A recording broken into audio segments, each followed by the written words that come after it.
저번에 보니까 8번까지만 문제 풀이를 하고 더 이상 문제 풀이를 안 했더라고요. 자, 그래서 지금부터 이제 9번 풀이 나가도록 하겠습니다. 자, 9번 문제는 개별원가에 관련된 문제인데, 자, 얘가 지금 제 동영상 올리는 곳입니다. 제 동영상 올리는 곳에 홈 말고 옆에 보면 재생 목록이라고 있잖아요. 여기를 클릭하시고 여기를 클릭하시고 여기 클릭하시고 여기 오면 여기 요청 자료라는 칸이 있습니다. 요청 자료.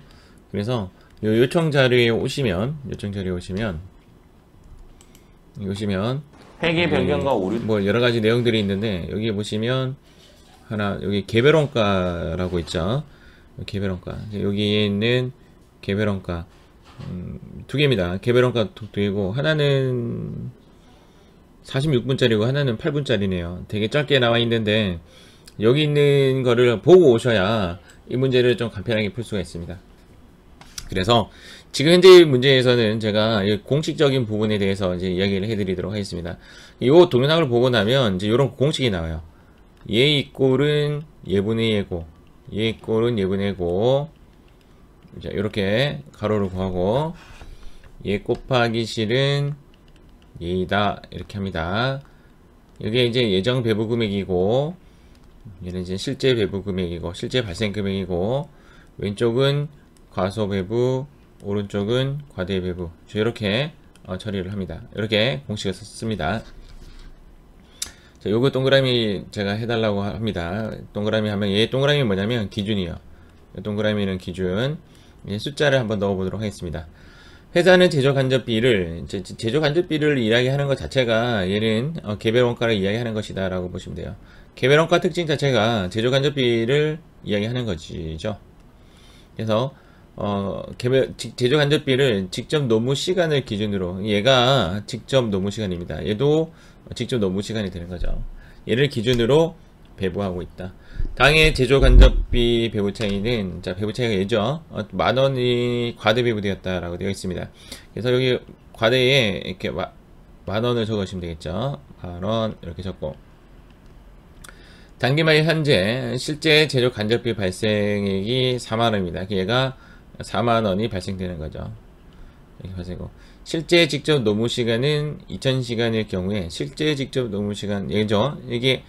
얘가 이렇게 연결되죠. 노무 시간, 직접 노무 시간이 기준입니다.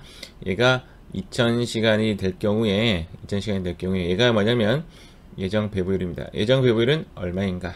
이렇게 되는 거죠. 실제적으로 이제 요 데이터는 이제 필요가 없겠죠. 예실이라고 하는데, 예 곱하기 실은 예 끄고, 실 과소 과대, 오른쪽은 대변이니까 대다, 이렇게 생각하셔도 됩니다. 자, 오른쪽에 4만원과 만원이 합해지면 이제 예정 배부 금액은 5만원이 돼요. 왼쪽 값과 오른쪽 값이 똑같다고 생각하시면 되고, 자, 이 5만원은 어떻게 만들어진 거냐면 예정 배부율 곱하기 2만 시간이 된 거죠. 그래서 예정 배부율 값은 어떻게 구하냐면 5만원을 2000시간으로 나누시면 돼요. 이렇게. 얘가 답이 되는 거죠. 얘가 답.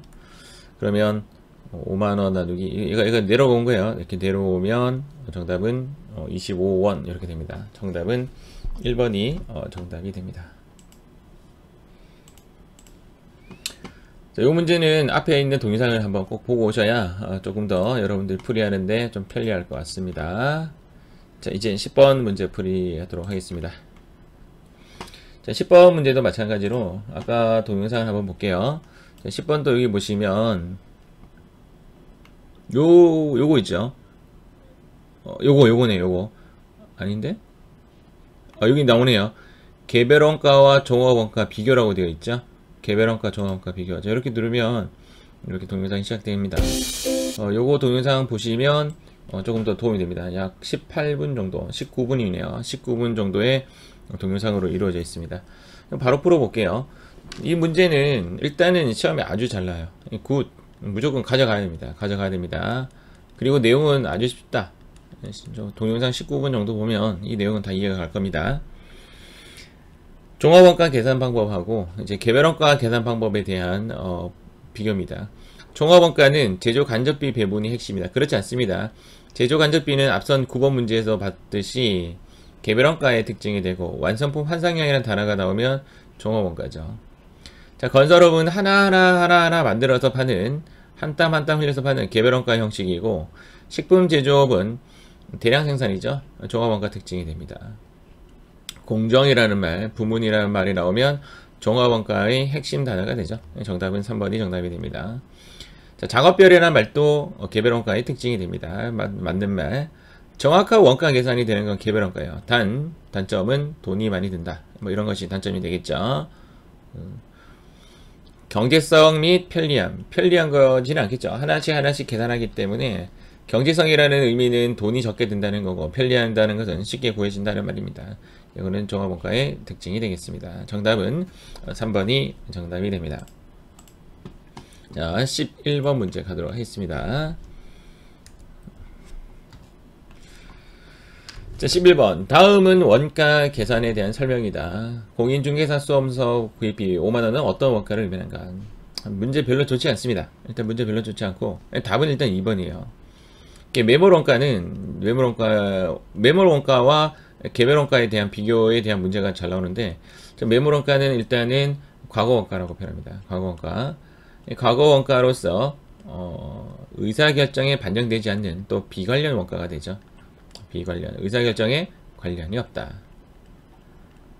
과거 원가가 답이 되는 케이스가 이제 뭐냐면 지금 현재 문제처럼 이제 취득 원가가 과거 원가가 될 수가 있고요. 또 다른 데는 답이 어떻게 되냐면 장부가액이 답이 될 수가 있어요. 장부가액이 답이 되는 경우도 있고 지금처럼 이제 취득가액이 답이 될 수가 있는데 장부가액은 취득가액에서 마이너스 감가상각누계액이 장부가액이 되겠죠. 문제도 안 읽고 했네요. 지금 현재 이 친구가 공인중개사 자격시험을 위해서 관련 수험서를 이제 5만원에 구입했다가 진로를 이제 회계로 바꾼 거죠. 그래서 쓸데없이 5만원이 날아가게 된 겁니다. 이제 이것 때문에 회계 공부를 했다. 그런 케이스는 아닌 거예요. 이게 공부를 이미 이제 포기한 거죠.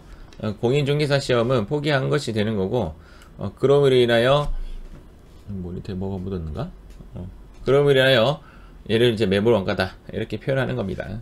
이렇게 문제는 생각외로 간단합니다. 자, 12번 문제 가보도록 하겠습니다. 여기 뭐 묻은 줄 알았어요. 지우는 하네요. 자, 12번 문제. 이거구나. 자, 다음 주 원가에 대한 설명으로 옳지 않은 것은, 자, 이런 거 꼭 체크해 주시고. 직접 재료비는 기초 원가에 해당한다. 자, 지금 현재 우리가 내보낸 것을 그리고 이렇게 해서 얘를 뭐라고 하냐면 직재라고 하고 얘를 직노라고 하고 얘를 재간이라고 합니다. 재간. 이 세 가지 합한 거를 뭐라고 하냐면 단기 총 제조 원가다 라고 합니다.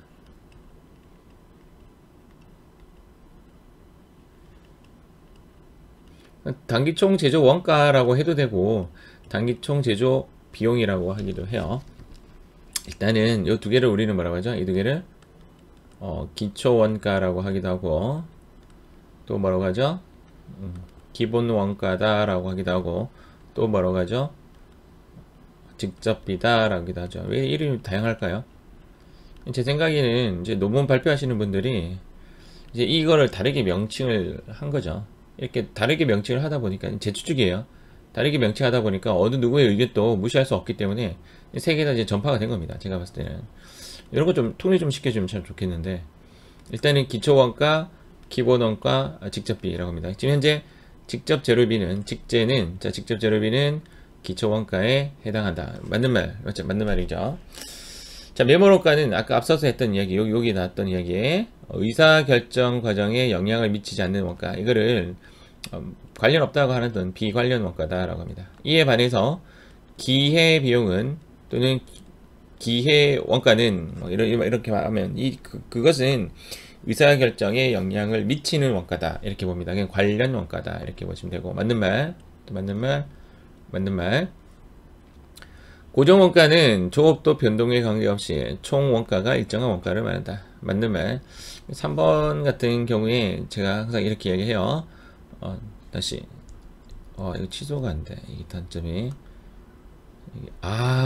여기에 색깔을 바꿀 수가 있네요. 난 이제 알았어. 오, 이거 다 지워지는 거 아니야?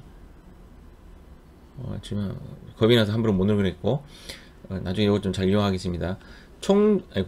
조업도가 올라가면, 자, 조업도가 올라가면 이야기요. 조업도가 올라가면 총변이 올라갑니다. 그리고 요거 반대말, 요거 반대말이 뭐예요? 단하고 고는 떨어진다, 이렇게 보셔야 돼요. 나머지는 일정. 자, 이렇게 봤을 때 요거 암기하는 방식이 어떤 방식이냐. 자, 암기하는 방식이 좋다. 이거 이렇게 할게요. 암기하는 방식, 요거랑 요거만 외우시면 돼요. 요거랑 요거만 외우시면 돼요. 조업도가 올라가면 총변이 올라간다, 요거만 외우시면 돼요. 나머지 요거는 다 반대잖아요. 단, 고 올라간다. 나머지는 일정인데 총이라는 글자가 나왔고 고가 나왔죠. 여기 총고가 어디 있어요? 여기 총고가 안 보이죠. 안 보이면 일정한 거야. 안 보이면 일정. 또 안 보이는 게 뭐냐면 단고, 단변이 또 없죠. 이 나머지에 해당하는 게 뭐냐면 단변도 나머지가 되고, 그리고 총고도 나머지가 되는 거예요. 그래서 요 두 개를 일정하다, 이렇게 보시면 되는데, 이 두 개도 굳이 외우실 필요 없죠. 나머지라고 그냥 명해버리면 끝납니다. 저것도 맞는 말. 정답은 이제 12번의 정답은 이제 4번이 되는 건데, 직접 원가란 추적할 수 있는 원가를 말한다는 거죠. 이 문제는 너무나 쉬운 문제인 것 같아요. 일단 여기까지. 제가 지워버렸네요. 여기 하나씩 지울 수 있는지를 한번 파악 한번 해보려는데, 이렇게 지워지네요. 참 좋은 거네, 맞죠? 자, 네, 그만 장난치도록 하겠습니다. 여기까지 하도록 할게요. 끊어서 바로 부가세 할게요.